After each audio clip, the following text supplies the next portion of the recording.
हमारे जो हित की बात होती है, हमारी इतनी योजनाएं हैं जो हमारे आम नागरिकों को, विशेषकर हमारे अनुसूचित जाति वर्गों को कई बार नहीं पता होती है। कॉम्प्लिकेटेड होती हैं, कॉम्प्लेक्स प्रोसीजर्स होते हैं, complex laws, bylaws, rules होते हैं। तो हमारे लोग जहाँ जहाँ बैठे हैं, हमें एक ऐसा वातावरण तैयार करना चाहिए कि कम से कम उन योजनाओं का फायदा भरपूर रूप से हमारे जो वर्ग के लोग हैं, जिनकी आर्थिक स्थिति ठीक नहीं है और जिनकी आर्थिक स्थिति ठीक भी है और बेहतर करनी चाहिए। बहुत से गवर्नमेंट की फाइनेंशियल स्कीम्स हैं जिनमें उद्योग लगाए जा सकते हैं। तो बहुत से ऐसे मुद्दे हैं जिन पे जहां हमारा कोई भी व्यक्ति, अधिकारी, कर्मी बैठा है किसी भी कार्यालय में, तो मेरा आग्रह रहेगा कि हम सभी समय आने पर उनको जानकारी दें, उनकी मदद करें, फैसिलिटेट करें। हम सबका अनुभव है कि अच्छी योजनाएं होती हैं, लेकिन उनको ग्राउंड लेवल तक लाना एक अलग बात होती है। और हमारे लिए जो योजनाएं होती हैं विशेषकर, उनमें अनुभव ये भी देखा गया है कि किसी तरह कोई ना कोई पॉलिसी, रूल, उसको ट्वीक किया जाए, कुछ उसमें और बाद में कुछ लाया जाए संशोधन, ताकि उसकी जो स्पिरिट है, उसकी जो भावना है उस पॉलिसी की,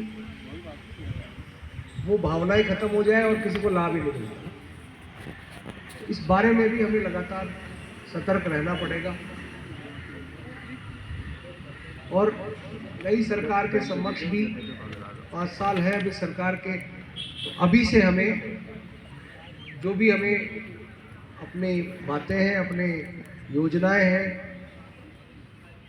चाहे वो आर्थिक क्षेत्र में हो, सामाजिक क्षेत्र की बात हो, राजनीतिक क्षेत्र की बात हो, वो लगातार हमें हर मन से उनके ध्यान में लानी चाहिए। हाँ, जनप्रतिनिधि नहीं है, लेकिन अगर होते तो मैं भी उनसे यही कहता, और आप लोग जब मिले यही कहें कि साहब आपकी अपनी अपनी पार्टी अपनी जगह, वो आपका अपना विचार है जो भी है, लेकिन जब समाज की बात आए तो फिर समाज के हित और समाज की जो बातें हैं वो सर्वोपरि होनी चाहिए उनके दिमाग में। क्योंकि आप सभी ने ये अनुभव किया होगा, ये नई बात नहीं है, कि बहुत से वर्ग जब ये बात आती है समाज की, तो बिल्कुल कहते हैं कि साहब हमारे लिए समाज पहले है, पार्टी बाद में। ये हमारे जनप्रतिनिधियों को भी कहना पड़ेगा। अब आप लोग सभी प्रबुद्ध लोग यहाँ बैठे हैं, जब भी आप बोलो उनसे, और हमें समय के साथ देखिए, हमें रिजिडिटी भी दिमाग में नहीं रखनी चाहिए। सरकारें संवैधानिक सरकारें होती हैं, निर्वाचित सरकारें होती हैं, उनकी आइडियोलॉजी, उनके विचारधारा कुछ भी हो, हमें अपना जो संविधान है, हर सरकार संविधान के हिसाब से चलती है। हमारा भारतीय जो संविधान है उसमें इतनी चीजें दें, चाहे कोई सरकार हो, उस संविधान को नजरअंदाज नहीं कर सकते। और संविधान से फिर कई चीजें निकल के आती हैं हमारे वर्गों के लिए। उसमें कोई सरकार संशोधन या कोई बदलाव उनके लिए बड़ा मुश्किल होता है, लेकिन जो पॉलिसीज बनती हैं वो निश्चित रूप से हर सरकार बनाती है। तो हमें जो अच्छाइयाँ हैं, अच्छी स्कीम्स हैं, अच्छी बातें हैं, उनको ग्रहण करके और एक पॉजिटिव रूप में आगे बढ़ना है। जितना हम अपने समाज के लिए लाभ ले सकें सरकारों से, और सरकार का जो पैसा है, सरकार का जो बजट है, एमएलए एमपी साहब का फंड है, वो आपका और हमारा पैसा है, हमारे टैक्स का पैसा है। वो ट्रस्टी है उस पैसे के, केवल उनको एक जनप्रतिनिधि होने के नाते एक उनको वो राशि दी जाती है। और जिस भी डिपार्टमेंट का बजट पास होता है वो सरकार के टैक्स का, चाहे सेंटर से आए स्टेट से आए, होता टैक्स का पैसा ही है, आम जन का टैक्स का पैसा है।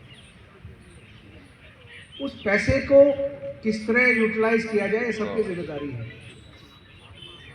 जो कानून बना रहे हैं उनकी भी उतनी जिम्मेदारी है, जो लागू कर रहे हैं उस स्कीम को उनकी भी उतनी जिम्मेदारी है, और जो हम में से जागरूक लोग हैं उनकी भी ये जिम्मेदारी है कि हमारे समाजों तक उन योजनाओं का लाभ पहुंचे। तो मैं और अधिक नहीं बोलते हुए केवल आप लोगों से आज इस स्नेह मिलन में पधारने के लिए मैं आप सभी का आभारी हूँ, शुक्रगुजार हूँ। और मैं इस स्नेह मिलन के मौके पर आप सभी को, आपके परिवारजनों को, पूरे समाज के बंधुओं को नव वर्ष की बहुत बहुत शुभकामनाएं देना चाहता हूँ, मेरी तरफ से भी और हमारे doctor Ambedkar memorial welfare society की तरफ से भी। और आइए हम सब मिलके, अब नया साल शुरू हुआ है, नई सरकार है, तो हम किस तरह से अपने समाज का हित